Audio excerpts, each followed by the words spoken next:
Astaghfirullah. Assalamualaikum warahmatullahi wabarakatuh. Alhamdulillah wassalatu wassalamu ala rasulillah wa ala alihi wa sahbihi wa mawalah wa la hawla wa la quwata illa billahi wa ba'du.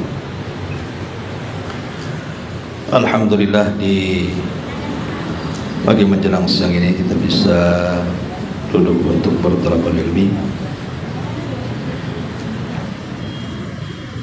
karena ini sudah tanggal 29 Sya'ban.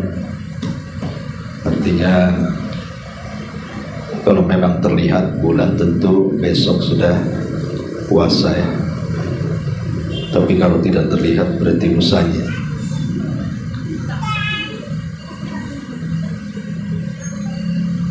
Sehingga pembahasan di siang ini kita akan membahas tentang ayat-ayat atau bekal-bekal di bulan Ramadan, dan kita beri tema wa tazawwadu fa inna khaira zadi taqwa. Banyak-banyaklah berbekal di bulan Ramadan, dan sebaik-baik bekal adalah takwa kepada Allah Subhanahu wa ta'ala, karena ini juga tujuan daripada ibadah puasa. Allah Subhanahu wa ta'ala berfirman, A'udzubillahi minasyaitonir rajim, bismillahirrahmanirrahim.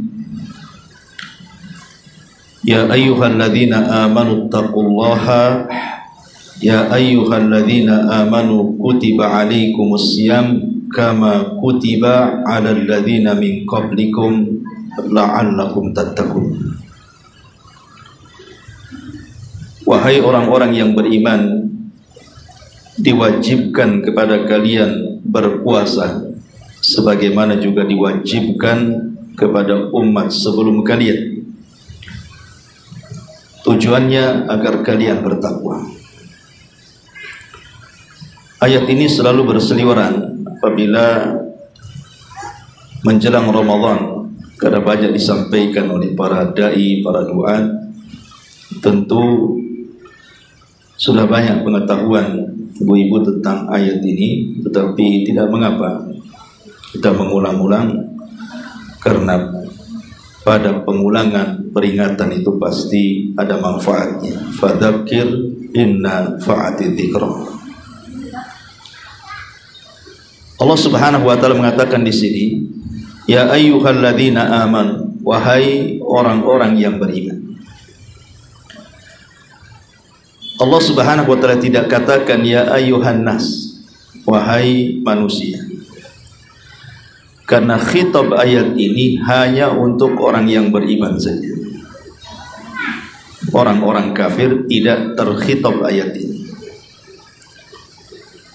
Apa khitabnya? Kutiba alaikumusiyam, diwajibkan kepada kalian berpuasa. Jadi kalau ada orang kafir, ibu jangan suruh puasa dia, tetapi suruh masuk Islam. Jangan disuruh zakat, tapi suruh masuk Islam. Jangan disuruh haji, tetapi suruh masuk Islam. Karena belum ada kewajiban puasa, kewajiban sholat, kewajiban zakat atau haji. Kewajiban orang kafir itu masuk Islam. Baru setelah Islam berlakulah kewajiban-kewajiban itu.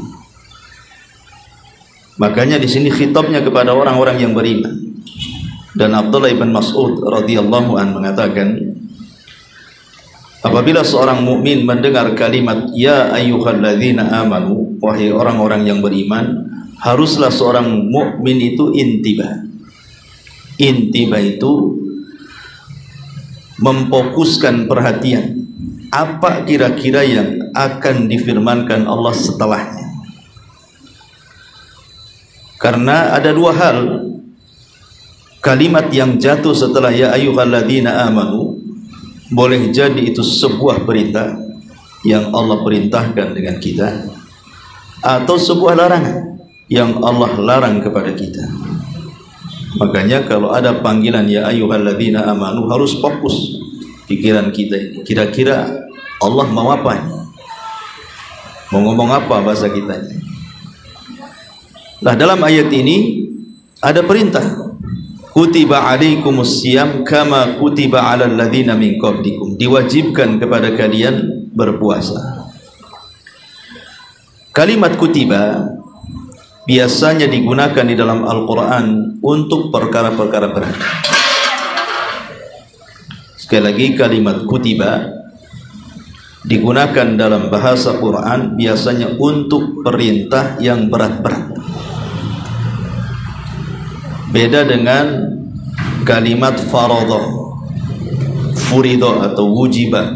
Sama-sama artinya, wujiba diwajibkan, furidha juga diwajibkan, tapi kutiba juga diwajibkan. Tapi bahasa kutiba di dalam Al-Quran itu biasanya tidak digunakan oleh Allah kecuali kepada ibadah yang berat-berat. Contoh umpamanya Allah mengatakan kutiba alaikumul kitab, diwajibkan kepada kalian perang. Perang itu berat. Tidak semua orang berani perang, kecuali para pemberani saja. Kalau penakut tidak mungkin perang, lari dia dari peperangan malah. Atau contoh Allah mengatakan kutiba alaikumul qisas, diwajibkan kepada kalian qisas. Qisas yang bunuh dibunuh. Ya. Qisas ini berat. Karena untuk menegakkan hukum had atau hudud ini bukan sebuah hal yang ringan. Di zaman Nabi saja ada seorang wanita dari Bani Mahzum mencuri, kemudian sampai perkaranya kepada Nabi SAW. Pencuri dalam Islam potong tangan, tapi karena wanita ini anak pejabat, anak pimpinan Bani Mahzum, maka kabilahnya datang kepada Zaid ibn Haritha atau Usamah ibn Zaid putranya, agar Usamah ini ngomong sama Nabi, kalau bisa jangan dipotong tangannya, karena wanita itu adalah anak pejabat, anak pimpinan kabilah. Tapi Rasul murka dan mengatakan, lau anna Fatimata binta Muhammadin sarakat laqata'tu yadaha. Kalau seandainya anakku si Fatimah mencuri, aku yang akan potong tangan. Jadi memang berat gitu ya, menegakkan hukum hudud itu berat. Ya, seperti qisas dan yang lainnya. Makanya bahasa Quran menggunakan kalimat kutiba, kutiba alaikum al-qisas, termasuk puasa di sini. Allah mengatakan kutiba alaikum as-siyam, karena puasa itu berat. Siapa bilang puasa ringan? Puasa itu berat. Karena ibu-ibu harus menahan lapar dari terbit fajar shadiq sampai tenggelam matahari. Bukan hanya lapar saja, menahan haus. Bukan hanya menahan haus saja, menahan syahwat lagi. Dan dengan segala syahwatnya, mulai dari pandangan, pendengaran, lisan, tangan, kaki, ya, harus berpuasa semuanya. Kalau tidak, percuma puasanya. Kata Nabi SAW, rubba sa'imin laisa lahul jaza illal ju' wal 'ats. Berapa banyak orang-orang yang berpuasa itu tidak dapat pahala, hanya menahan lapar dan dahaga saja. Karena dia tidak berpuasa sesungguhnya, hanya puasa fisiknya saja. Makanya berat gitu ya, untuk meraih pahala puasa itu berat sekali. Makanya Al-Quran membahasakan kutiba, diwajibkan. Tetapi mesti berat, karena puasa ini banyak hikmah di dalamnya. Makanya puasa ini tidak hanya disyariatkan kepada umat Islam saja, kepada umat dulu juga sudah disyariatkan puasa ini. Dan ini sebagai peringan bagi kita, seolah-olah Allah ingin katakan kepada kita umat Islam, bukan kalian saja disuruh puasa. Sejak zaman Nuh sudah diperintahkan berpuasa. Nuh mengatakan kepada umatnya, wahai kaumku berpuasa. Syuaib mengatakan kepada umatnya, hei kaumku berpuasa. Nabi Saleh, Nabi Hud, Nabi Musa, Nabi Isa, semua para nabi memerintahkan umatnya untuk berpuasa dan mewajibkan puasa. Walaupun tentu beda cara, tetapi kan intinya berpuasa. Bahkan puasanya orang dulu itu lebih berat dibandingkan puasa kita, karena umat dulu tidak ada sahur. Jadi umat dulu itu buka ke buka puasanya. Jadi kalau mau buka itu nunggu gelap, kemudian bintang tampak, baru boleh makan. Dan kalau sampai tertidur, berarti sudah tidak boleh makan dan minum. Bangun saja sudah harus puasa. Karena ini pernah terjadi di permulaan puasa. Di permulaan puasa dalam Islam itu seperti itu, masih meniru gaya-gayanya orang Yahudi, sampai kemudian disyariatkan sahur untuk menyelisihinya. Sampai ada seorang sahabat namanya Sirmah ibn Qais, Sirmah ibn Qais radhiyallahu anhu, itu sudah lelah berpuasa dari pagi dan bekerja. Ketika dia pulang, waktu berbuka tak ada pula yang dimakan. Akhirnya kemudian istrinya disuruh untuk mencari makanan ke tetangganya, entah pinjam, entah meminta, pokoknya yang penting ada yang dimakan. Menunjukkan apa? Miskinnya para sahabat gitu ya. Untuk makan sahur aja nggak ada gitu. Sampai Sirmah ibn Qais ini diperintah istrinya untuk mencari apa yang bisa dimakan. Maka berangkatlah istrinya. Rupanya sudah dapat makan, pulang suaminya pula sudah tidur. Sementara tidur itu menghalangi makan dan minum. Karena kalau sudah tidur, tidak boleh makan, tidak boleh minum, harus puasa lagi. Bayangkan, kalau dia tidur umpamanya kan dia tidur pada maghrib. Kemudian ba'da isya dia terbangun, sudah harus puasa lagi tuh. Karena tidur itu menjadikan orang tidak boleh buka, tidak boleh minum. Akhirnya puasa lagi 2 hari, pingsan dia.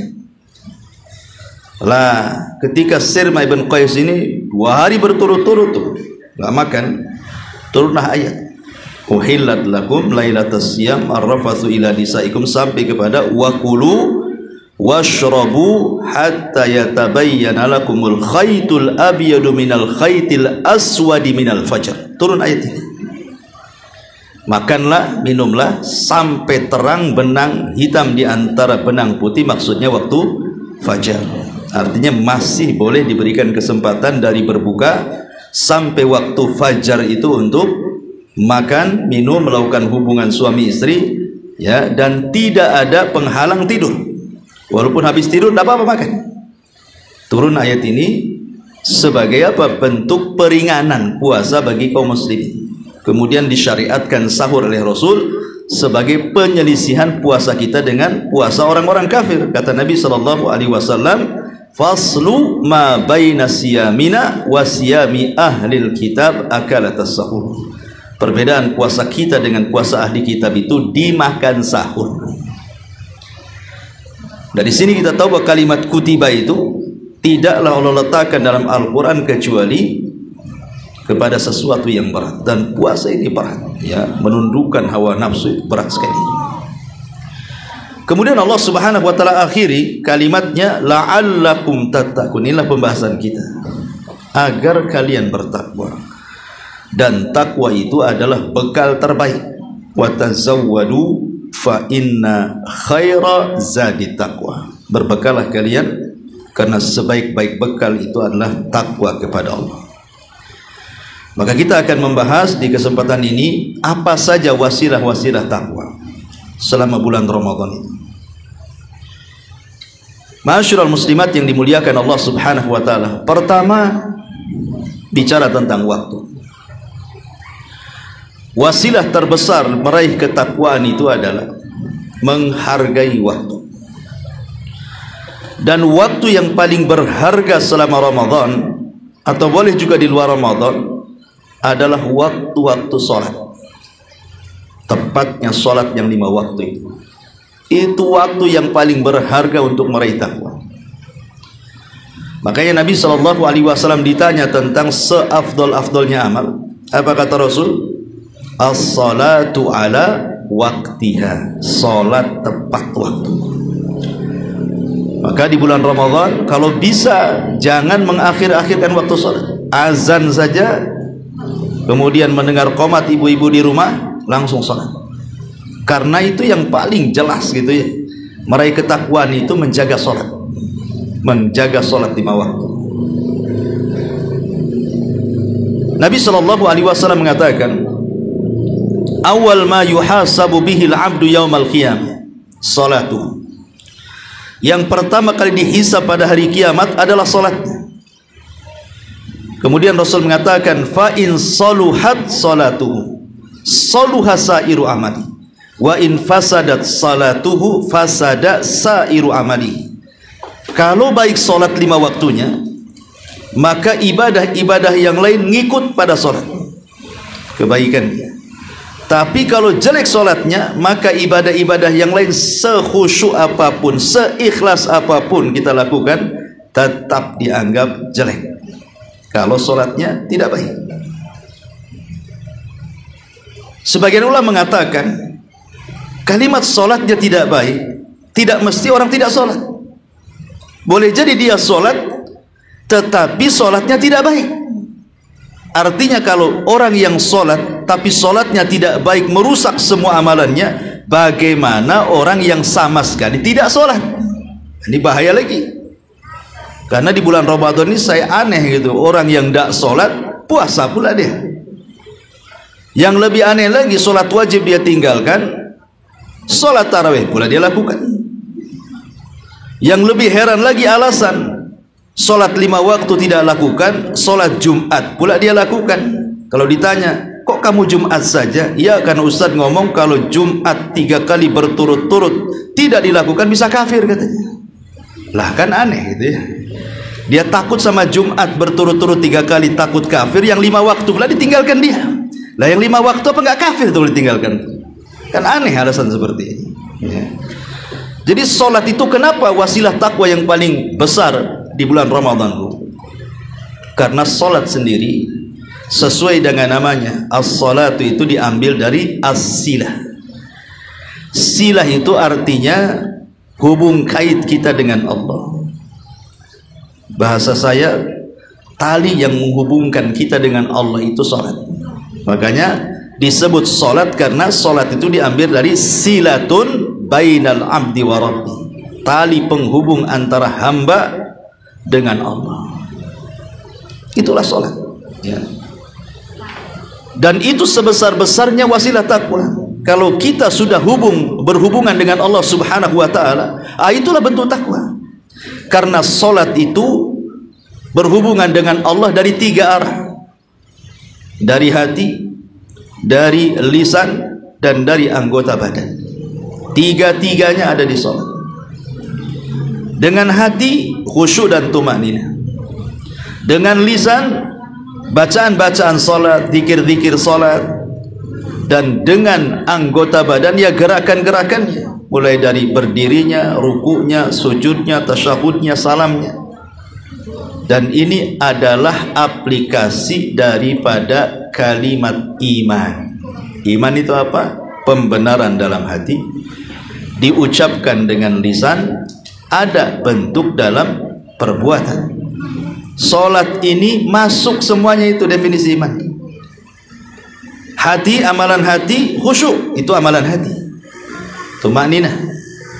Kemudian amalan lisan ya bacaan-bacaan dalam salat tuh, Al-Fatihah, baca surat, baca zikir gitu. Kemudian perbuatannya ya gerakan-gerakannya itu. Makanya paling sempurna iman seseorang itu pada sholat, karena 3-tiganya ada. Lah sholat ini menjadi wasilah takwa. Karena dari awal dia sholat sampai akhir sholat semua jadi zikir. Hati dia berzikir dengan khusyuk, gerakan dia berzikir dengan berdiri, ruku dan sujud, lisan pula jelas-jelas berzikir dengan membaca Al-Quran dan doa-doa yang dianjurkan. Dan zikir itu artinya mengingat Allah, dan Allah mengatakan innas salata li dzikri, sesungguhnya salat itu untuk mengingat aku ya. Karena salat itu semuanya zikir, dan salat itu untuk mengingat Allah subhanahu wa ta'ala paling cepat. Apalagi dalam salat itu ada sujud yang merupakan tanda kelemahan seorang hamba kepada Allah. Maka yang saya katakan, Sujud itu ibadah yang paling mulia. Kenapa? Karena meletakkan sesuatu yang mulia kepada sesuatu yang hina. Wajah itu sesuatu yang mulia. Dari anggota badan kita, dari atas kepala sampai kaki, itu yang paling mulia wajah. Makanya ibu lebih banyak menghias wajah atau menghias tangan? Wajah lah. Wajah itu macam-macam tuh ininya. Mulai dari bedaknya, lipstiknya, alisnya, semua ada. Nggak mungkin ibu meletakkan lipstik di tangan gitu ya, ngapain pula ya. Kenapa? Karena wajah itu tempat yang paling mulia, semua diletakkan di situ. Orang ngaca ya wajah kan itu, orang pamer ya wajah dulu, semua karena wajah itu bagian paling mulia. Makanya dilarang, tidak boleh mencaci maki wajah, tidak boleh menampar wajah, tidak boleh meludahi wajah, dan begitu seterusnya dalam Islam. Tidak boleh, karena itu tempat yang paling mulia. Sementara tanah ini tempat yang paling hina, karena diinjak manusia. Bayangkan sesuatu yang mulia diletakkan di sesuatu yang hina.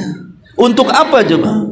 Kalau bukan dalam rangka penghambaan seorang hamba kepada Allah, meletakkan yang mulia di tempat hina itu hanya untuk semata-mata merendahkan diri kepada Allah.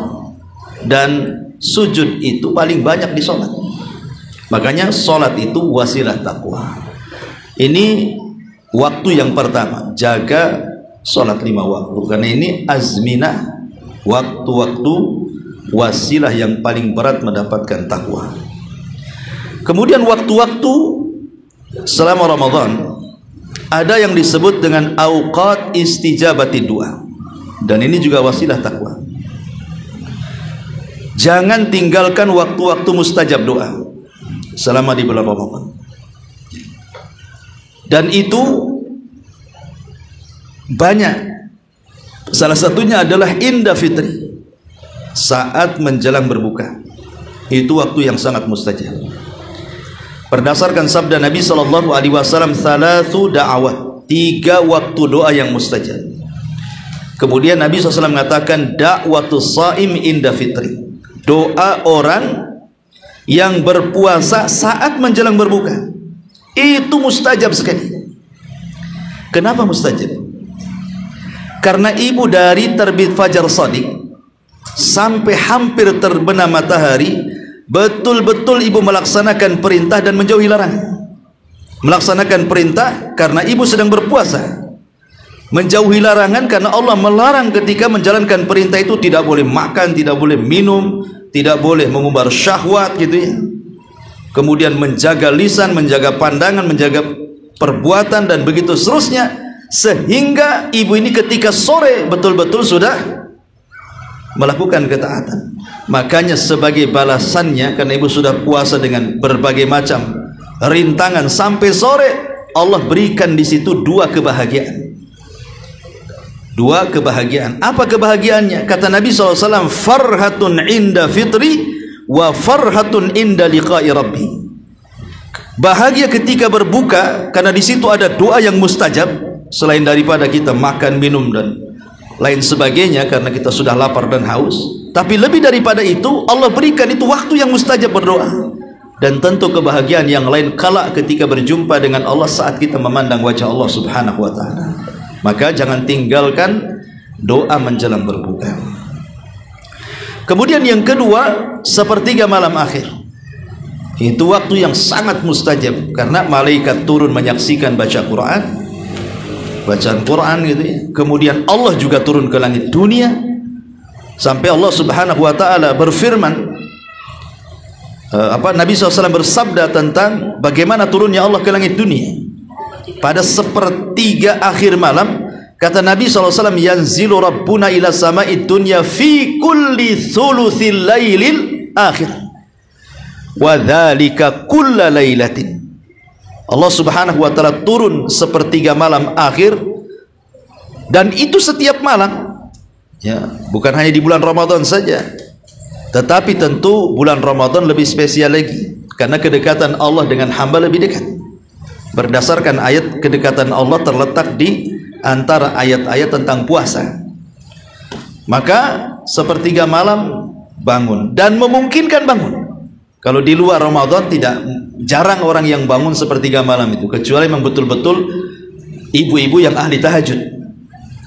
Kalau ibu-ibu yang malas tahajud, saya nggak yakin ibu bangun sepertiga malam itu, kecuali dingin bukan. Bangun ya kencing, orang dingin biasa kencing kan gitu ya. Tapi tidur lagi. Jadi di bulan Ramadan itu mau dingin mau panas pasti bangun. Kenapa? Karena itu waktu sahur masalahnya. Semua orang Islam itu yang berpuasa dipastikan bangun di waktu sahur.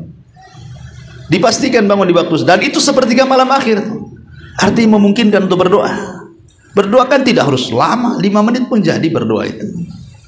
Kemudian juga di pagi hari setelah waktu subuh sebelum menjelang matahari, karena itu waktu berkah. Berdasarkan sabda Rasul, Allahumma barik li ummati fi bukuriha. Ya Allah, berkahi umatku di waktu paginya. Ya, artinya mulai dari awal malam sampai akhir malam itu waktu mustajab. Kemudian di siang hari juga sama, ada waktu-waktu yang mustajab kan? Kapan? Ketika antara adzan dan qomat. Atau ketika hujan siang-siang, itu saya bisa berdoa juga. Itu waktu hujan, itu waktu turun rahmat. Atau di waktu sore, ya, ketika sholat asar, itu kan waktu yang mustajab karena amalan kita diangkat. Ya. Tetapi kenapa saya khususkan waktu-waktu mustajab itu di malam hari? Karena disitulah Allah Subhanahu wa Ta'ala akan memerdekakan hamba-hambanya dari api neraka. Berdasarkan sabda Rasul, lillahi utaqa'u minan nar, lillahi utaqa'u minan nar min kulli lailatin min Ramadan, kulla lailatin min Ramadan.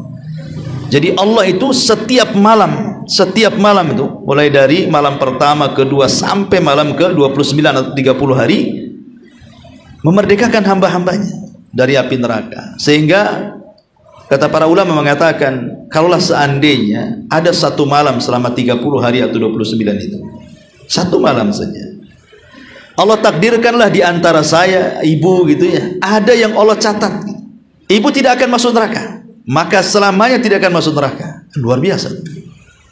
Kalau seandainya di malam satu malam saja, dari usia ibu yang sekarang ada yang 40, 50, 60 tahun, artinya Ramadan itu sudah berkali-kali datang ke ibu tuh.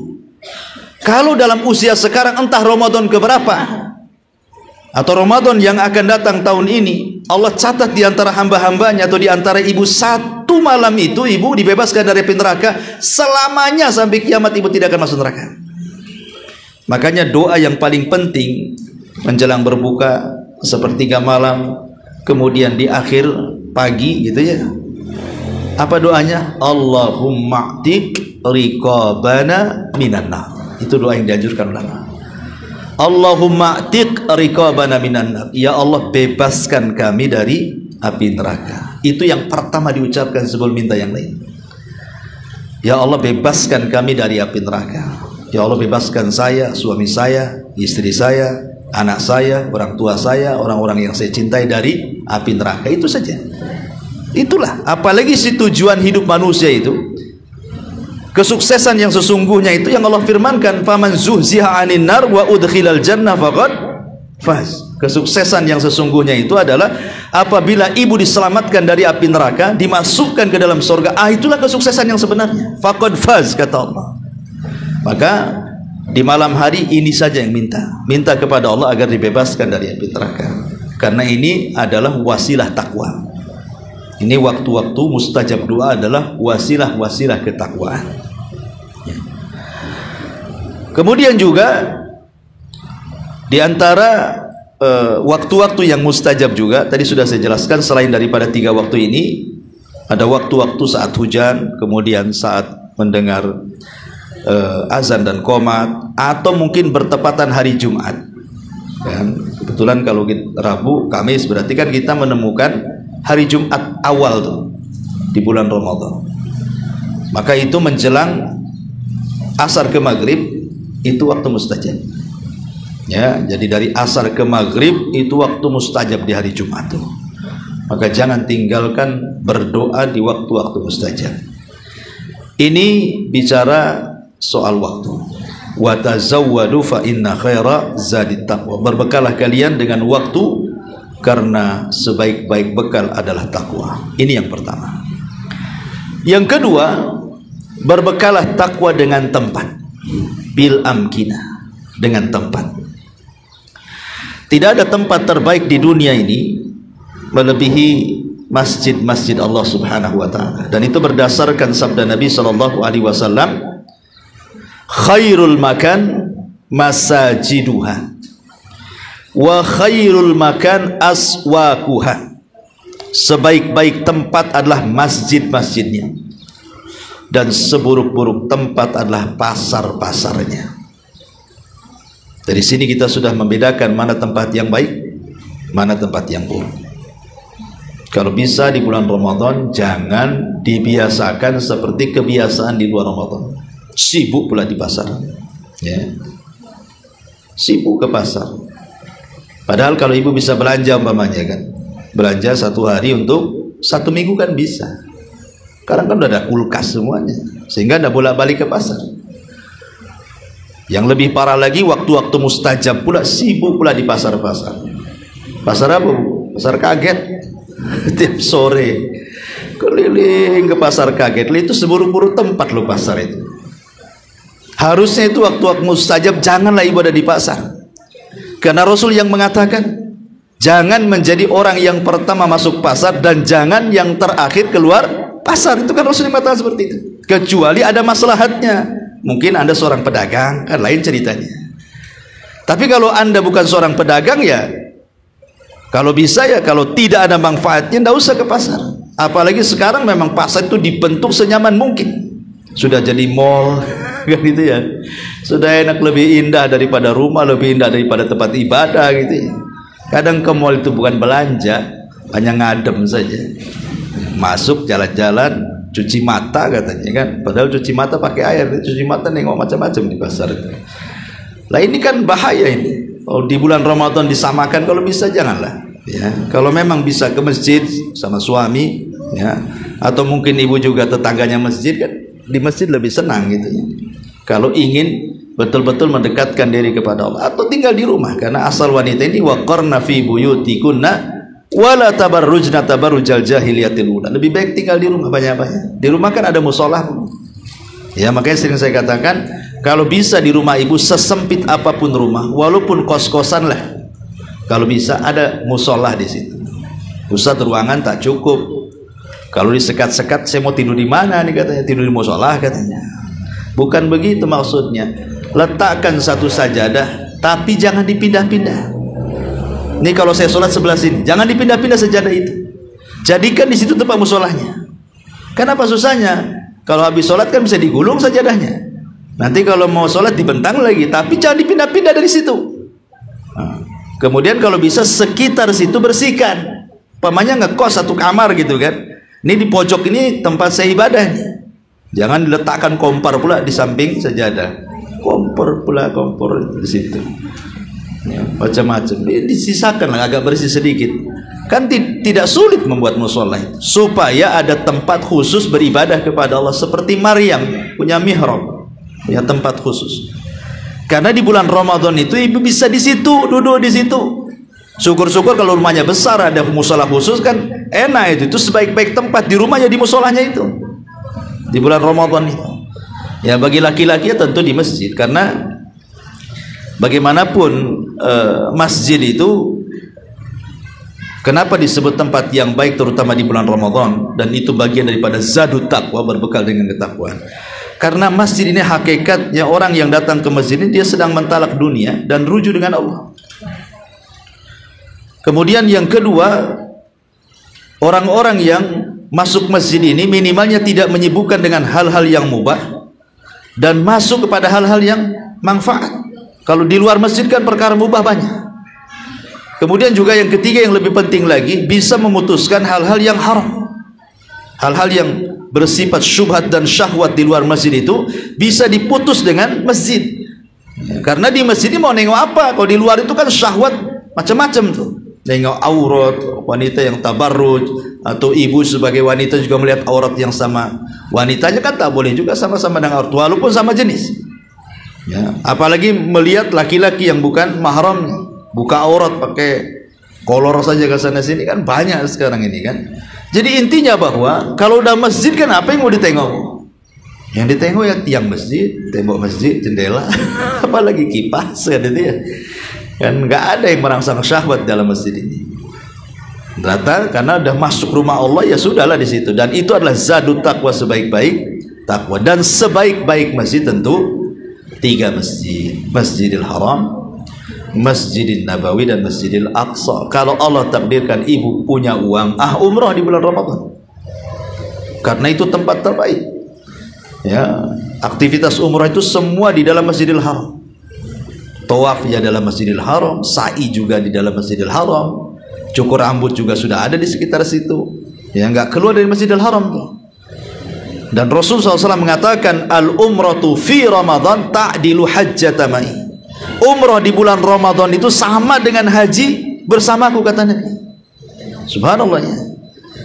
Jadi Nabi sudah nggak ada, nggak mungkin juga kita menghidupkan Nabi yang sudah meninggal dan ngajak haji bersama Nabi, nggak mungkin, mustahil. Tapi kita bisa mengambil pahala haji bersama Rasul cukup dengan umrah di bulan Ramadan. Ya, jadi berazamlah dari hari ini nabung gitu, entah tahun keberapa kalau memang rezekinya seret.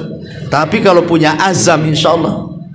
Ibu yang tidak pernah pergi ke sana, kalau setiap hari ibu berdoa kepada Allah, ya Allah kabulkan tuh. Nah, mungkin Allah nggak kabulkan, mau ziarah ke tempat rumah dia di sana.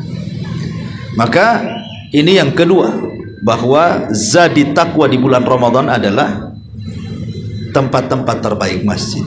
Dan jangan sampai ditukar, ya, jangan sampai pula Ramadan pula sibuk di pasar, ya. Maka yang jualan pun kalau bisa dikasih waktu lah, bolehlah dia jualan, ya, tidak usah terlalu ngambil untung banyak, tetapi ambillah untung akhiratnya. Karena kapan lagi ini terbalik gitu ya. Makanya sering saya katakan, orang yang menghadapi Ramadan itu ada 3 kelompok tuh. Ada kelompok yang membayangkan pahalanya, wah pahalanya besar, sudah kebayang sholatnya, tarawehnya, baca Qurannya, puasanya, iktikafnya, udah kebayang tuh, ya, sampai dia nabung ingin umroh pula kan gitu.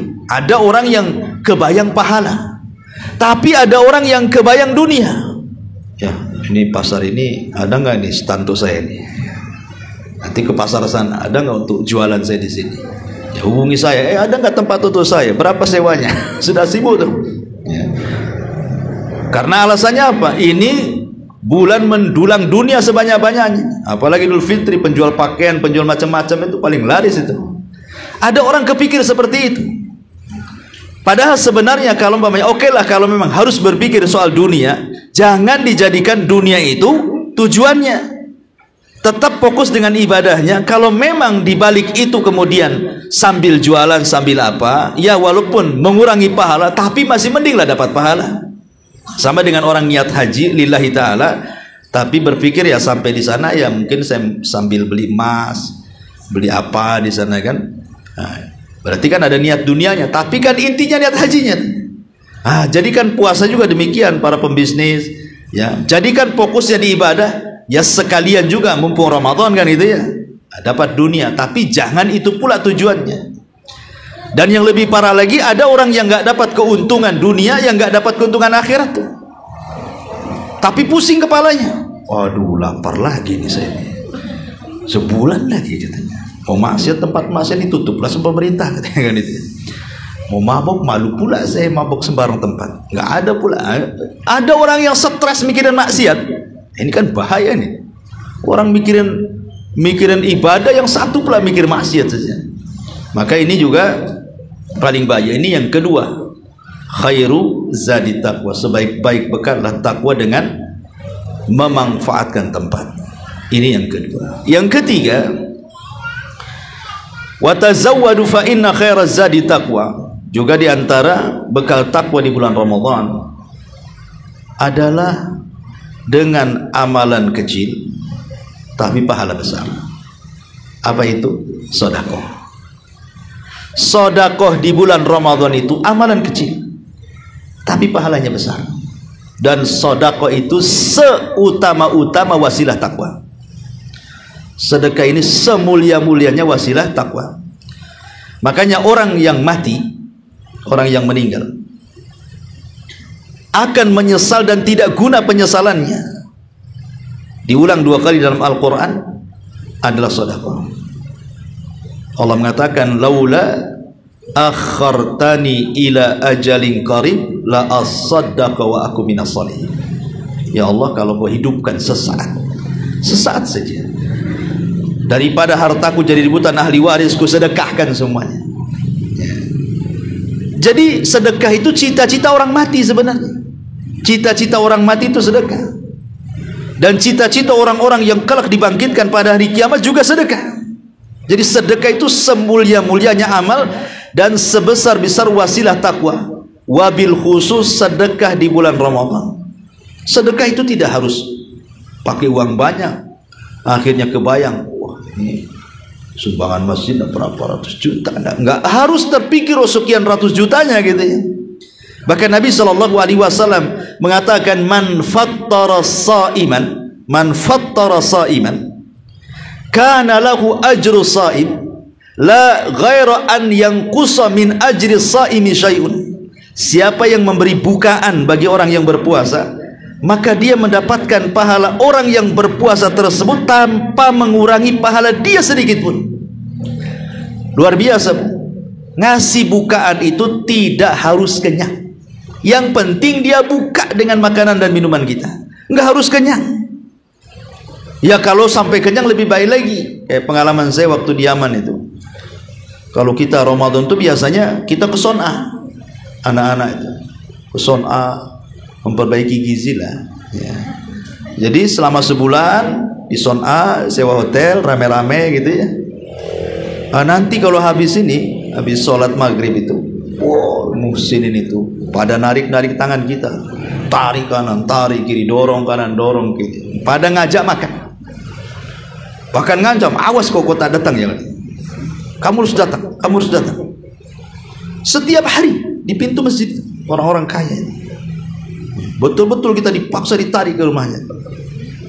Nanti ada berapa kawanmu katanya? 10. Bawa semua katanya. Subhanallah. Dan ngasih iftar nggak main-main. Ngasih iftar di sana bukan pakai goreng bakwan, ya, bukan pakai enggak, betul-betul ngasih iftar itu sampai kita kelabakan makan. Dikiranya makanan dulu entah kadang sampai 8 sampai 10 macam makanan itu. Satu keluar, kita disangkanya itu udah paling enak tuh. Sudah kenyang keluar lagi, rupanya daging paling terakhir. Sudah kenyang nggak jadi makan daging. Sampai seperti itu, sampai dibuat kita tidak bangun tuh saking kenyangnya. Yaitu kalau memang mau ikram, ya kan, kita mau memuliakan orang yang berpuasa, yang ingin jelas-jelas makan makanan kita, undang ke rumah. Sebab kalau kita kasih masjid, ya boleh jadi makanan kita, boleh jadi makanan orang kan gitu ya. Tapi kan niat kita memberi iftar itu sudah pahala. Apalagi sampai dimakan dia, maka kita dapat pahalanya. Karena makanan kita yang pertama dimakan dia, sebab itulah dia berbuka dengan makanan kita. Makanya saya anjurkan jangan yang biasa-biasa saja. Kalau bisa yang luar biasa, yang kalau orang puasa nengok minuman ibu itu udah ngelak duluan. Kalau bisa minumannya yang bukan yang mendekat, ibu yang mendekat di situ. Jangan sampai duduk di situ. Jangan saya gitu maksudnya. Ya. Buat makanan yang enak, yang lain-lain lah, yang nggak ada di situ. Pamannya minuman jangan minuman mineral, yang berwarna lah, yang berwarna pelangi kan, yang aneh-aneh aja kan. Jadi orang mau nyicipi dia. Tapi yang jangan menang di warna, yang menang di rasa. Nanti besok tak mau, sudah tahu rasanya saya. Ya artinya kan kalau bisa itu makanan-makanan yang bergizi, yang orang yang berpuasa itu kepengen. Karena sekarang kan memang orang Ramadan itu orang bakhil aja jadi dermawan. Orang bakhil jadi dermawan karena tahu fadilah Ramadan. Yang lebih heran itu orang dermawan jadi bakhil. Ini heran nih saya. Udah Ramadan itu setan sudah diikat, masa masih bakhil juga. Ya, jadi ini seafdol-afdolnya wasilah takwa adalah sedekah. Sedekah di bulan Ramadan. Ada hadis tapi sebenarnya melemahkan hadis ini. Afdolus sadaqah sadaqatu fi Ramadan. Seutama-utama sedekah adalah sedekah di bulan Ramadan. Kenapa? Kenapa sedekah di bulan Ramadan lebih afdal dibandingkan bulan-bulan yang lainnya? Karena Anda sedang bersedekah di bulan suci. Dan waktu itu mempengaruhi ibadah. Waktu itu mempengaruhi ibadah. Sering saya contohkan. Kalau ibu sholat duha, Di tengah-tengah manusia sibuk mengejar dunia, tiba-tiba ibu keluar dari kesibukan manusia, kemudian 2 rakaat duha, maka ibu telah beribadah dengan sebesar-besarnya pahala. Duha itu besar pahalanya. 2 rakaat duha itu bisa mencukupkan dari semua sedekah, dari semua al-amru bil ma'ruf wa nahyi anil munkar. Semua cukup dengan 2 rakaat itu, seolah-olah ibu sudah bersedekah, sudah nasihati orang, sudah mencegah orang dari kemungkaran. Semua sedekah-sedekah yang lain cukup dengan 2 rakaat. Kenapa kok begitu besarnya pahala duha itu? Karena tadi ibu keluar dari kesibukan manusia mengejar dunia, ibu pula mengejar akhirat. Artinya waktu itu mempengaruhi kelipatan pahala dalam ibadah. Apalagi di bulan Ramadan, ya, bertepatan dengan bulan suci, bertepatan dengan seruan para malaikat di pintu-pintu sorga, ya bagil khairi akbil. Hei orang-orang yang mencari kebaikan di bulan Ramadan, masuk kalian ke sini. Wa ya bagi syarr aksir. Wahai orang-orang yang mencari kejahatan di bulan Ramadan, menyingkir kau dari surga. Makanya sedekah itu seafdal-afdalnya amal. Apalagi setiap pagi dan sore kita didoakan oleh para malaikat. Ada malaikat-malaikat turun menanti hamba-hamba Allah yang bersedekah. Kalau bersedekah di pagi hari, langsung malaikat berdoa kepada Allah, ya Allah, ya, jangan kau hancurkan hartanya, tambah.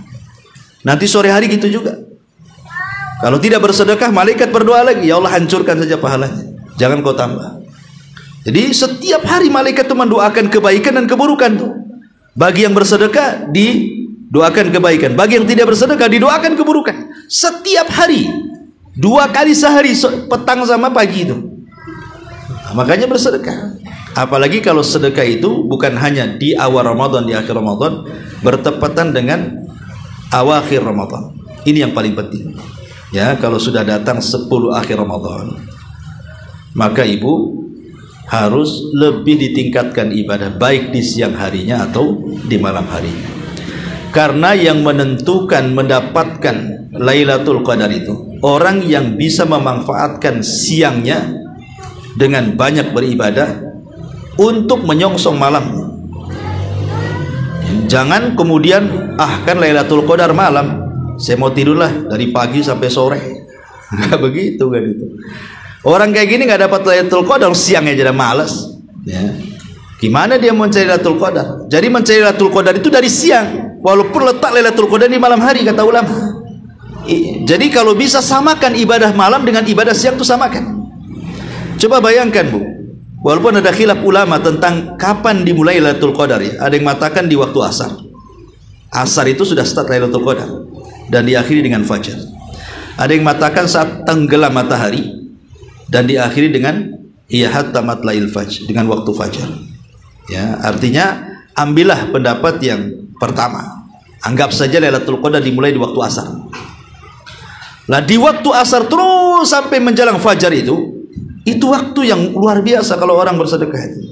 Makanya sering saya analogikan, Bu, kalau ibu punya uang 1 juta, kita bagi 10 saja. Artinya 100.000 kan. Coba setiap hari kalau kita infakkan 1 juta langsung, kan selesai, ibu tak punya duit. Dan belum tentu juga bertepatan dengan Lailatul Qadar. Tapi kalau kita bagi dari 1 juta ini menjadi 10, atau dari 100.000 menjadi 10 menjadi 10 ribuan, setiap malam aja ibu taruh 10.000, 10.000, 10.000, 10.000 sampai 10 hari. Saya yakin Bu, pasti ada yang bertepatan dengan Lailatul Qadar. Tak mungkin kan? Pasti itu. Ya. Apalagi kalau yang punya duit lah, kan sekarang sudah dari rumah kan ada SMS banking, bisa transfer kan. Apa-apa nggak banyak, pokoknya setiap malam kirim gitu ya. Kemana, ke panti asuhan, kemana, ke pesantren, kemana, terserah. Ya, setiap malam kirim 100.000, ini infak saya 100.000, 10 hari saja. Saya kira SMS banking itu ada yang melesat di Lailatul Qadar itu. Dan kita bisa bayangkan kalau umpamanya 1 hari, anggaplah 1 juta dibagi 10, 100.000, kemudian yang 100.000 itu bertepatan dengan Lailatul Qadar, berarti seolah-olah ibu setiap malam meletakkan 100.000 selama 84 tahun, atau dalam bahasa Quran 1000 bulan. Berapa miliar itu, ya kan? Padahal kita tidak punya uang sebanyak itu tuh. Cukup 100.000 setiap malam pas bertepatan dengan Lailatul Qadar kan? Berarti udah miliaran ibu sedekah. Dan itu sedekah yang paling afdal di bulan Ramadan. Makanya Nabi SAW karena saking taunya fadilah sedekah di bulan Ramadan itu, sampai Aisyah radhiyallahu anha mengatakan kana ajwadun nas. Rasul itu orang yang paling dermawan. Wa ajwadu ma yakunu fi Ramadan hina yalqahu Jibril. Dan lebih-lebih kedermawanan Rasul itu apabila datang di bulan Ramadan, dan lebih-lebih lagi apabila Jibril turun. Kapan Jibril turun? Di akhir Ramadan, 10 akhir Ramadan ya. Jadi dari awal Ramadan saja Rasul sudah dermawan itu, ditambah-tambah di akhir Ramadan karena Jibril turun tadarus Al-Quran, makin juga kan. Jadi dari akhir dari sini menunjukkan bahwa Rasul itu lebih meningkatkan ibadah lagi. Di awal Ramadan dia dermawan, di akhir Ramadan lebih dermawan, gitu maksudnya. Dari sini menunjukkan bahwa awal, tengah, akhir yang paling baik di Ramadan itu adalah akhirnya. Makanya ada istilah ar-Ramadan bi khawatimiha. Ramadan itu ditentukan akhirnya. Ya, dan ini kesalahan di masyarakat kan itu. Apabila di awal Ramadan semangatnya tingkat dewa. Wah, ke masjid semua. Ke masjid semua. Belum azan loh sudah ke masjid. Kalau di awal Ramadan tuh, karena takut nggak dapat tempat sandal aja dikasih terpal, saking ramenya. Sapnya saja dirapatkan ke depan, takut nggak ada bagian di belakang. Itu awal Ramadan saja, 10 awal. 10 akhir lain lagi cerita. Bukan makin mundur sapnya, makin maju. Makin maju, hilang 1 saf, 3 saf. Yang lebih parah lagi yaitulah kadang-kadang di akhir Ramadan itu. Lebih parah. Karena apa? Mungkin apa sudah lelah atau gimana, atau turun imannya atau gimana. Kadang-kadang sudah tidak semeriah di awal Ramadan tuh. Kalau 10 akhir Ramadan itu. Padahal justru disitulah letak penentuannya. Sibuklah sudah ibu nih renovasi rumah. Gorden harus diganti, cat rumah diganti, posisi lemari diganti, kursi, toples yang sudah hitam-hitam diganti semua. Apalagi lebih parah lagi sibuk di dapur pula dengan tepung dia. Nah, ini kan masalah ini kan. Orang ini gak dapat Lailatul Qadar itu pasti. Kan rugi itu. Ya, harusnya kan kerjasama lah dengan suami yang punya suami kan gitu ya. Kalau di akhir Ramadan tuh ya saling meringankan, minta aja sama suami, Pak, COD aja lah makan tuh gitu ya. Atau laundrykan saja kan enak. Atau nggak usah nyuci dulu lah, biarinlah nanti habis Ramadan aja biasa tumpuk kayak kapal pecah dulu. Yang penting fokus ibadah dulu, kan nggak ada apa-apa Bu, nggak ada masalah ya. Jadi kalau bisa itu satu keluarga diajak, karena Rasul itu mengajak satu keluarganya. Apa kata Aisyah radhiyallahu anha? Kana Nabi sallallahu alaihi wasallam shadda idza dakhala al-ashra shadda mi'zarahu wa aiqadha ahlahu. Ya. Rasul itu mengencangkan sarungnya, artinya tidak berhubungan dengan istrinya. Bukan hanya itu saja, dia bangunkan istri-istrinya untuk sama-sama ibadah. Ya. Jadi itu juga harus dipahami. Jadi kerjasama lah di situ ya, sama orang rumah, sama anak-anak. Biasakan anak-anak juga kalau bisa, ya dibiasakan bangun. Gak apa-apa, khusus 10 akhir Ramadan itu dibangunkan ini, ya menemani ibunya untuk ibadah. Jadi ini juga sedekah adalah wasilah takwa. Sedekah wasilah takwa yang luar biasa di bulan Ramadan. Kemudian juga wasilah-wasilah takwa di bulan Ramadan adalah tarku al-ma'asi, tinggalkan kemaksiatan. Karena yang menjadikan orang itu tidak bertakwa di bulan Ramadan itu karena belum bisa meninggalkan kebiasaan maksiat. Ini yang paling berat ya. Maka di bulan Ramadan itu yang biasa gibah ya mbok sudahlah berhenti dulu. Gibahnya sudah berhenti dulu. Yang biasa namimah ya sudah berhenti dulu. Yang biasa mengucap kalimat-kalimat kotor ya berhenti dulu ya. Bukan berarti nanti diteruskan habis Ramadan. Maksudnya ini kalau ingin berubah Bu, ini kesempatan emas nih Ramadan itu. Karena Ramadan itu orang berubah itu lebih mudah dibandingkan di luar Ramadan. Tapi kalau ibu tidak bisa berubah di bulan Ramadan, saya nggak yakin di luar Ramadan bisa berubah. Kalau di luar Ramadan nggak berubah, jangan harap di luar Ramadan bisa berubah. Kenapa demikian? Ya, alam semesta aja bisa berubah di bulan Ramadan. Langit pintunya dibuka, surga pintunya dibuka, neraka pintunya ditutup, jin pula diborgol, malaikat-malaikat turun.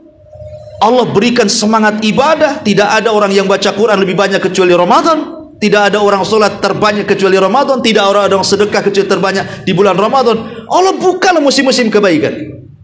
Sampai orang yang menutup aurat sendiri bulan Ramadan tuh paling banyak. Orang yang jarang-jarang pakai jilbab aja di Ramadan terpaksa pakai jilbab dia. Malulah saya ke pasar kaget membeli bukaan katanya nggak pakai jilbab. Nanti disangka orang Nasrani pula saya katanya. Pakai dia jilbab bukan, takut dia. Ya. Jadi intinya bahwa kalau itu bisa berubah, lu kita kok nggak berubah, ini gimana ceritanya? Makanya ulama mengatakan kalau Ramadan tidak menjadikan orang berubah, lebih takwa lagi. Jangan harap di luar Ramadan bisa berubah. Karena Ramadan sendiri khususnya puasa itu tarbiyah masalahnya. Tarbiyah itu maksudnya begini. Hal-hal yang dimubahkan saja dilarang. Makan mubah dilarang, minum mubah dilarang, hubungan suami istri halal dilarang. Kalau yang mubah-mubah saja diharamkan, tidak boleh dilakukan, apalagi perkara haram. Di sini ada tadarus, membiasakan perkara mubah untuk menjauhi perkara haram gitu maksudnya. Makan minum loh, itu hasil kerja dia yang beli, dia yang masak. Ketika puasa tak boleh pula disentuh.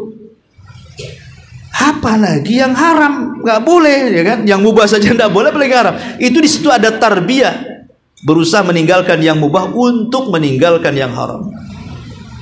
Kenapa? La'allakum tattaqun. Ya tujuannya untuk takwa. Apalagi takwa itu kan menjalankan perintah, menjauhi larangan. Ya, menjauhi larangan, menjalankan perintah, itulah definisi takwa sebenarnya. Takwa apa? Menjalankan perintah, menjauhi larangan. Ini takwa dalam Islam. Lain kalau takwa dalam politik. Ada lagi definisi takwa dalam politik. Dulu zaman Orde Baru kan ada istilah takwa itu. Presiden itu kalau ndak Batak Jawa katanya. Itu takwa juga. Tapi bukan dalam masalah politik. Ini masalah Islam. Takwa yang menjalankan perintah, menjauhi larangan. Maknanya begini. Orang yang tidak puasa, dia tidak bisa menguasai syahwatnya. Orang kalau tidak puasa, Bu, tidak akan bisa mengerem syahwatnya. Coba saja orang sekarang ibu nggak puasa kan, nggak bisa ibu ngerem syahwat tuh.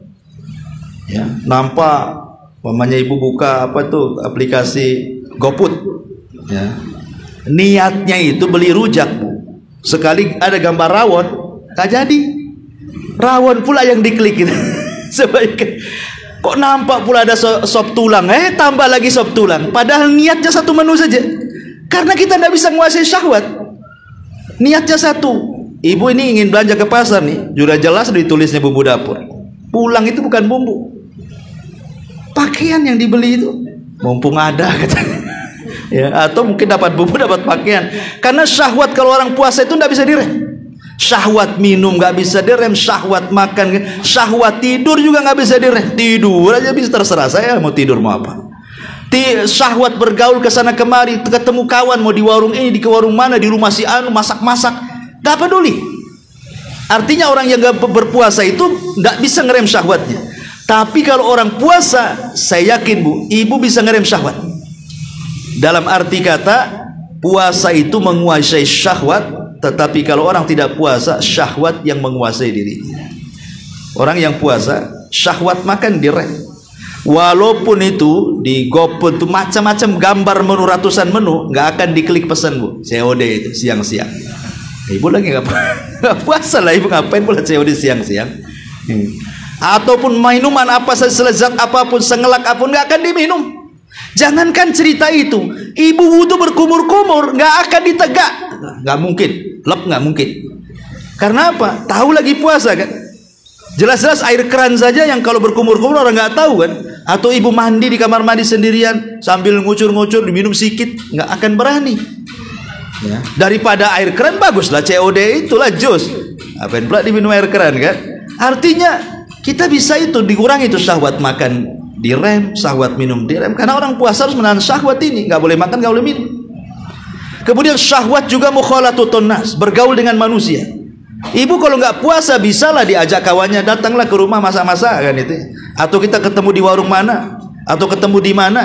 Itu di luar Ramadan bisa saja, tapi kalau sudah masuk Ramadan saya nggak yakin ibu mau tuh. Ketemu di warung, lagi puasa masa ketemu di warung kan itu. Paling tinggi ya di rumah.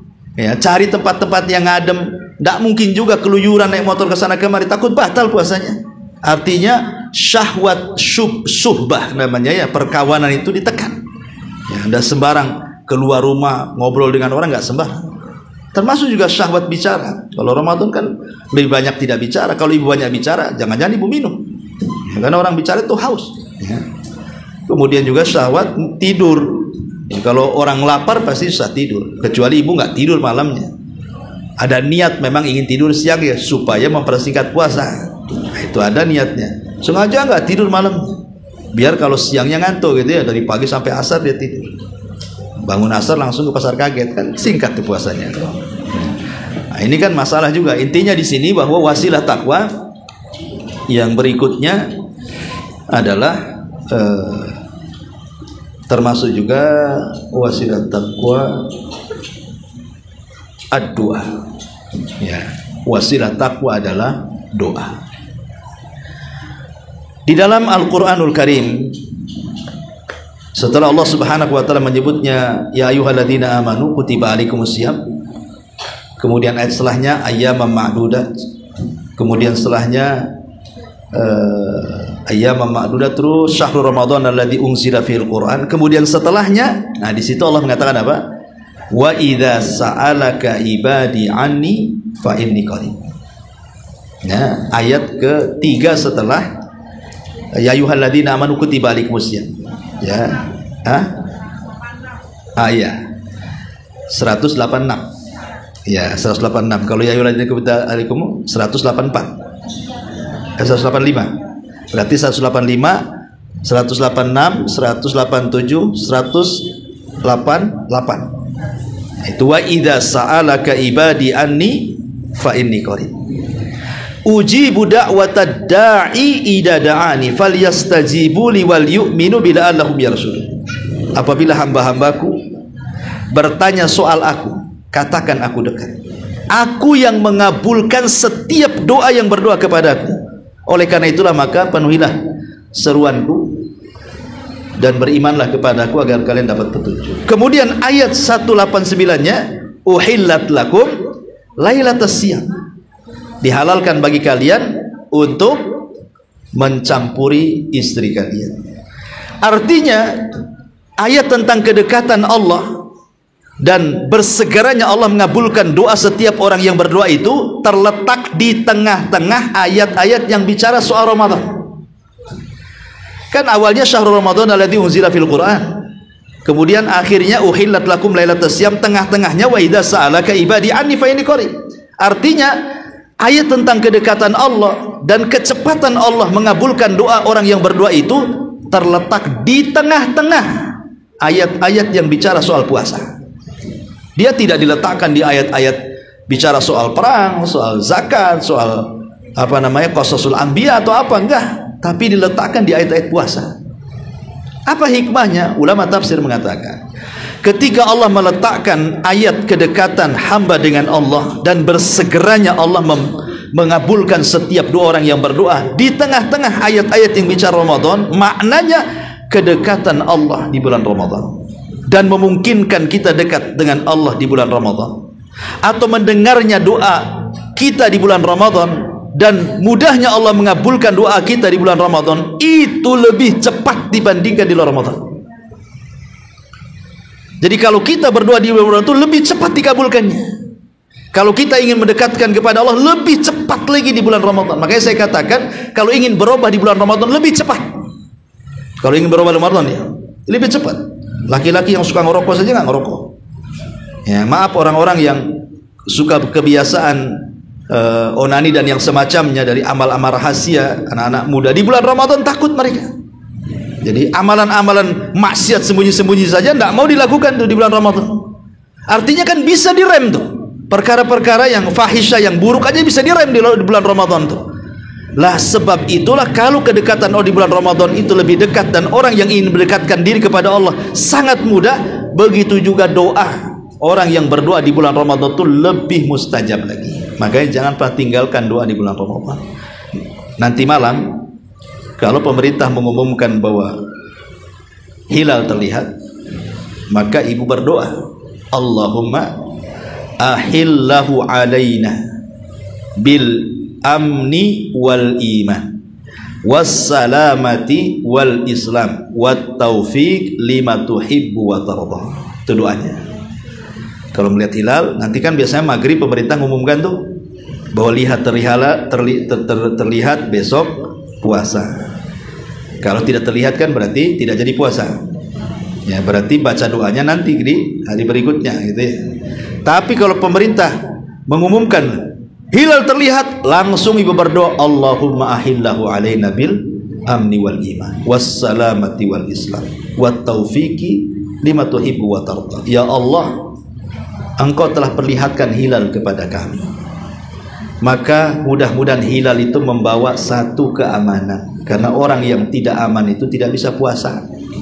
Minta keamanan. Coba orang yang terkena bencana susah mau puasa, dah kepikir rumahnya sedih aja kan, hilang rumahnya, mobilnya hilang, keluarganya mati, mau makan aja nunggu bantuan. Tengok orang-orang yang hidup di konflik, yang perang di Suriah, di Yaman, susah kan itu ya. Minta keamanan selama Ramadan. Jangan ada apa-apa dengan keluarga saya, ya, jangan kebakaran rumahnya, ya, jangan masalah dengan anak-anaknya, ya, jangan masalah dengan suaminya. Pokoknya minta keamanan, karena hanya dengan aman itu ibadah tenang. Ya. Kemudian yang kedua bil iman, minta keimanan, ya, supaya kita ini bisa melaksanakan perintah. Karena iman itu kalau masuk ke dalam dada manusia, itu menggerakkan segalanya. Iman ini kalau masuk ke dada ibu, maka ibu akan bergerak, akan mudah sholat, mudah sedekah, mudah zikir, baca Quran. Siapa yang menggerakkan ini kalau bukan iman? Minta kepada Allah keimanan supaya tergerak untuk beramal soleh. Makanya Allah mengatakan wal asri innal insana lafi khusrin illa alladziina amanu wa amilus shalihat. Allah dahulukan iman baru beramal soleh, karena orang itu tidak mungkin beramal soleh kalau tidak digerakkan imannya.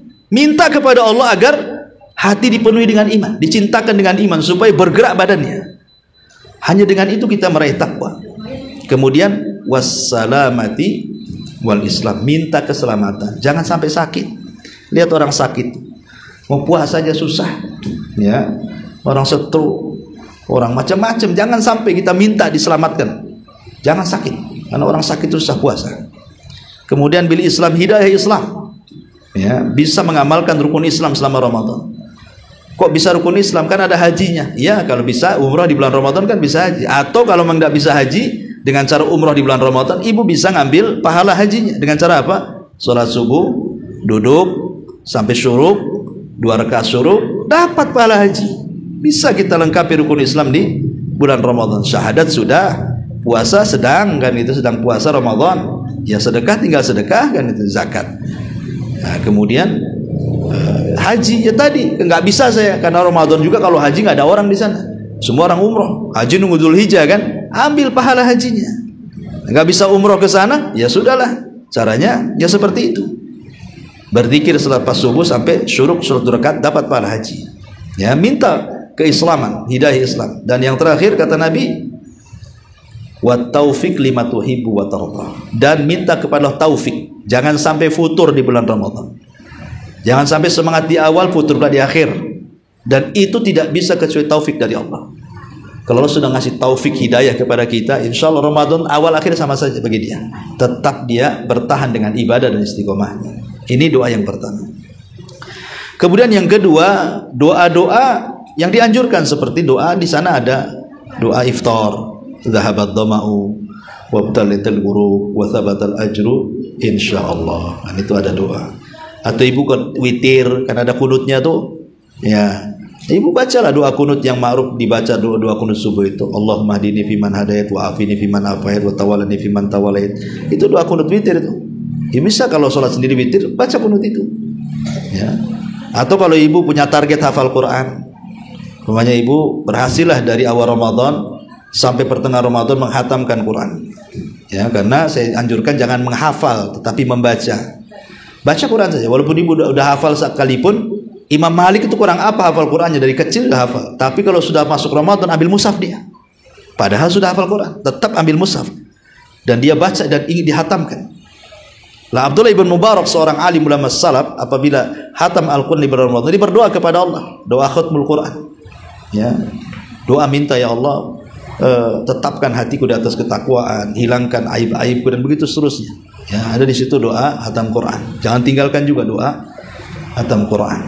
Ya, termasuk juga doa-doa ya waktu-waktu yang ya mustajab tadi ya, dengan doa-doa minta supaya dibebaskan dari api neraka dan begitu seterusnya. Karena doa itu juga wasilah daripada takwa. Wa tazawwadu fa inna khaira zadi taqwa. Termasuk juga wasilah takwa di bulan Ramadan secara singkatnya karena waktu juga adalah menghidupkan malam Lailatul Qadar dan menghidupkan 10 akhir Ramadan. Karena bagaimanapun itu penentuan akhir daripada Ramadan, 10 akhir Ramadan dengan Lailatul Qadarnya. Termasuk juga wasilah takwa adalah silaturahim, birrul walidain, ya. Kemudian mencari sahabat yang baik yang selalu mengingatkan kepada ketakwaan, itu juga wasilah-wasilah takwa, ya. Dan penting di bulan Ramadan juga hal-hal yang seperti ini. Kemudian juga wasilah-wasilah takwa adalah ilmu. Jangan lupa juga di bulan Ramadan belajar. Boleh jadi mungkin kajian libur umpamanya, anggaplah diliburkan atau masih ngaji. Kan dari sekarang kita siapkan buku-buku yang kira-kira ibu mau baca di rumah itu, beli dari sekarang. Ya, sebab umpamanya saya ingin menghatamkan fikih, baca fikih, buku fikih, Fikih Al-Wajiz atau tafsir Ibnu Katsir, ya kan, ringkasannya, atau Bulughul Maram, ya, saya ingin baca dari awal sampai akhir dengan syarahnya, ya kan, sudah ada terjemahannya. Karena ilmu itu wasilah takwa yang paling tinggi, ya, ujung daripada wasilah takwa itu ilmu. Maka persiapkan, apalagi sekarang Allah mudahkan kok, semua hal-hal sudah ada di internet. Tapi hati-hati juga, jangan masuk web-web yang gak jelas. Nanti cari makalah, masuk web teroris, jadi teroris pula ibu, jadi ngebom orang nanti. Artinya, atau masuk Syiah, minta nikah mut'ah pula, kan bahaya kan gitu ya. Kalau bisa web-web sunnah yang sudah jelas gitu ya, tulisan-tulisan besar-besar kita. Nah, jadi itu wasilah takwa itu ilmu, bekali ilmu. Ya, wabil khusus ilmu tentang Ramadan, lebih khusus lagi. Ilmu tentang Ramadan, ya, tentang pembatal-pembatal puasa, hal-hal yang boleh dalam puasa, yang memakruhkan puasa, sunnah puasa, syarat sah puasa, rukun puasa, pelajari. Termasuk hukum-hukum taraweh, hukum itikaf, semua pelajari itu, supaya Ramadan itu betul-betul berjalan dengan ilmu. Ya, dan Imam Bukhari sampai membuat bab-bab al-ilmu qabla al-qauli wal amal. Wallahu alam, saya kira cukup, sudah 11:30. Taib, sampai di sini kita buka tanya jawab saja sebentar.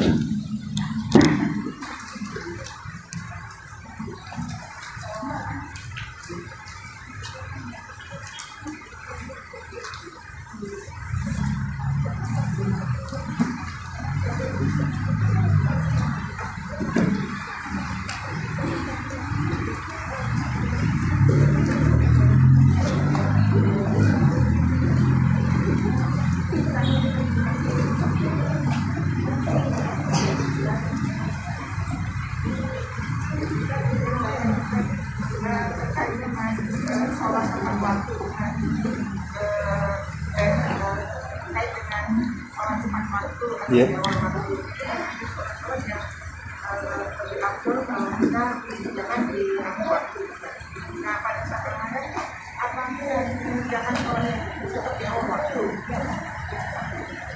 Sholat wajib maksudnya. Ya tetap harus di awal waktu, di luar Ramadan, di dalam Ramadan sama saja. Ya, sholat itu harus tepat waktu, maksudnya sholat wajib. Ya, lain kalau sholat sunnah.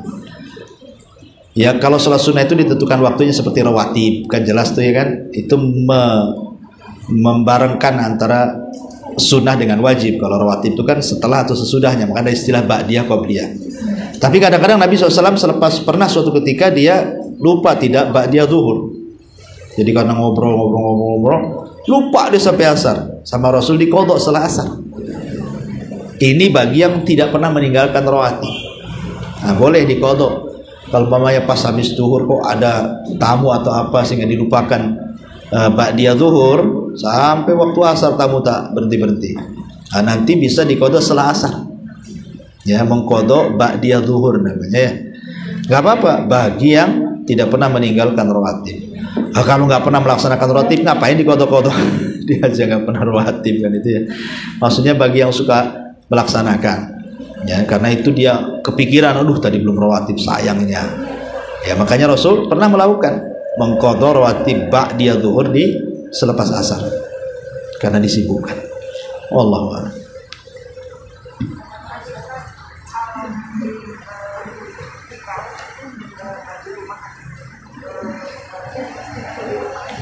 I'tikaf di masjid lah.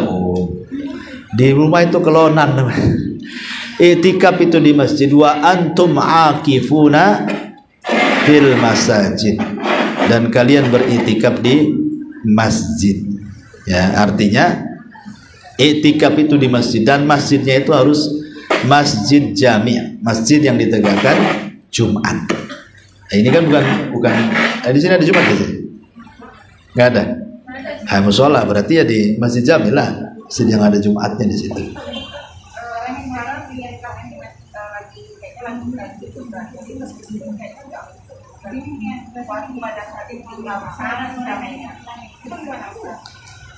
Ya kalau pas i'tikaf ibu keluar darah haid, bagi yang melarang orang haid tinggal di masjid ya nggak boleh pulang, selesai i'tikafnya. Tapi bagi sebagian ulama yang membolehkan wanita haid tinggal di masjid ya tidak apa-apa, tapi nggak boleh sholat, zikir yang lainnya saja kan itu. Ya ini kan masalah khilaf. Di sini bukan i'tikafnya yang khilaf, tetapi tentang wanita haid boleh nggak tinggal di masjid, itu maksudnya. Bagi yang membolehkan ya nggak masalah i'tikaf di situ kan, asal jaga kebersihan dia. Bagi yang tidak boleh ya berarti sudahlah batal i'tikafnya. Pas Allah catat juga seberapa i'tikaf kan tidak harus 10 hari, itu yang sempurna 10 hari itu. I'tikaf itu yang sempurna memang 10 hari. 1 jam saja ibu bisa i'tikaf. 1 jam pamannya menyengajakan di dari rumah sama suami, pamannya kan suami mau sholat ke masjid, kan di rumah juga nggak masak, nggak ngepel, nggak apa, udahlah saya mau i'tikaf lah, ayo sampai asar nggak usah balik, ajak suami kalau yang punya suami, atau ibu yang dekat masjid, sudah di masjid, sudah pamannya habis asar sampai maghrib di masjid, tapi niat dari rumahnya ingin i'tikaf. I'tikaf tidak harus 10 hari, ya itu i'tikaf sempurna 10 hari yang berlaku hukum i'tikaf. Tapi secara bahasa i'tikaf itu artinya luzumul masjid taqarruban ilallah. Ibu ingin menetap di masjid dalam rangka mendekatkan diri, itu sudah i'tikaf secara bahasa. Tapi secara syar'inya ya, secara istilahnya ya tentu maksudnya i'tikaf itu masuk ketika waktu asar di tanggal 20, keluarnya ketika takbir Id. Nah, dengan memperhatikan pembatal-pembatalnya jangan sampai batal ya. Tapi kalau memang tidak bisa, apalagi mungkin yang janda gitu yang ada suami gitu kan, tapi kan ke masjid juga bisa, dan di masjidnya aman, tidak ada fitnah, tidak ada apa, dan apalagi masjidnya sudah menyediakan tempat yang bagus di situ dengan sutrohnya dan begitu seterusnya, ya apa salahnya di rumah jemplang-jempling aja lah anak, dah i'tikaf di masjid 1 hari di situ, nggak masalah seperti itu, karena i'tikaf tidak harus 10 hari, itu ya sebaik-baik i'tikaf memang seperti itu. Wallahu a'lam.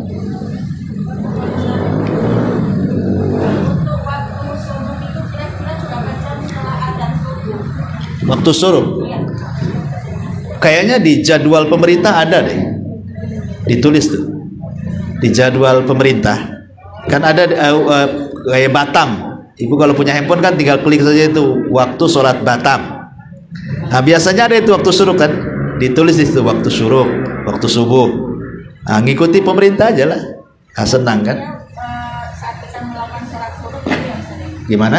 Saat kita melakukan sholat suruh.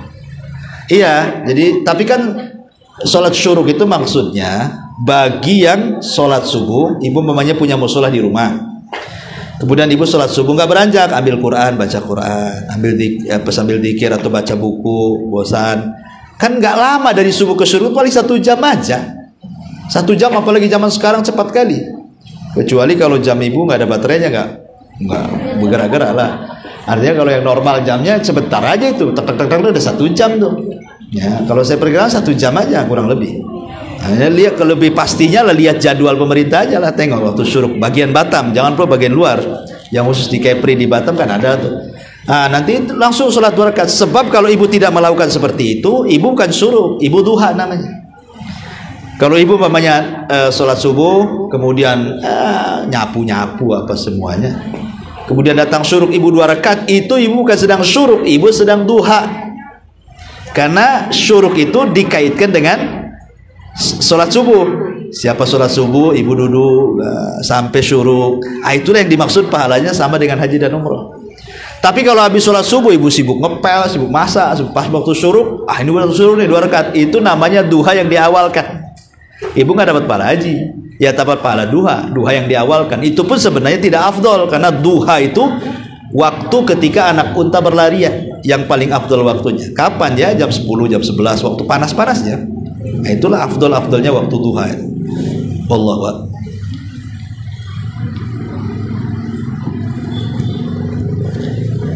Oh ya, sudah setengah 12 ya.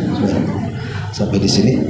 Mudah-mudahan ada manfaatnya. Subhanallah bihamdika, asyhadu an la ilaha illa anta, astaghfiruka wa atubu ilaik. Allahu ta'ala. Assalamualaikum warahmatullahi wabarakatuh.